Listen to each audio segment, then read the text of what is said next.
Bueno, primeras sensaciones, acabáis de ganar de forma épica en los últimos minutos. Bueno, ¿qué sensaciones te deja el partido?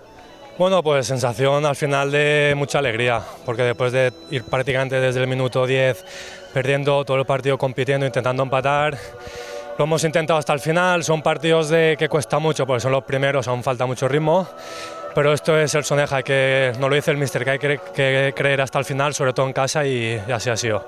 Una muestra lo difícil que va a ser la Liga, ¿no? Un recién ascendido y que lo ha puesto muy complicado. Sí, lo venimos hablando, que creo que es la liga más competitiva de estos últimos años. Hay muchos equipos, 8 o 9, que quieren estar arriba. Todos los puntos van a costar y sabemos que en casa nos tenemos que hacer fuerte, y ir sumando de 3 en 3 en casa es muy importante. ¿Cómo recuerdas esa última acción de gol? Siempre el gol soñado, ¿no? En el último minuto y en el tiempo que da la victoria. Sí, pues al final viene de un saque de banda.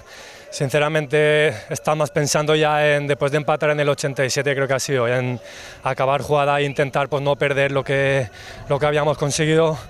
He venido la bola y digo, hay que acabar como sea. Tengo la suerte que ha entrado para adentro y contento de poder ayudar al equipo a sumar de 3. Dedicación clara, ¿no? Ese nuevo miembro de la familia. Sí, al final es dedicación a mi hija, también a mi hermano, que le había dicho esta mañana que si metía iba para él. Y muy contento por todos. ¿Tú cómo te encuentras? Has llegado en una de las numerosas novedades del Soneja. ¿Cómo te encuentras en este nuevo reto?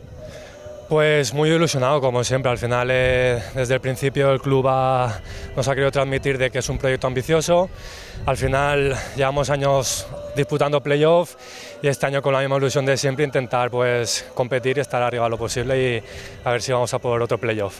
Enhorabuena, a seguir. Muchas gracias, Carlos. Muchas gracias, que vaya todo bien.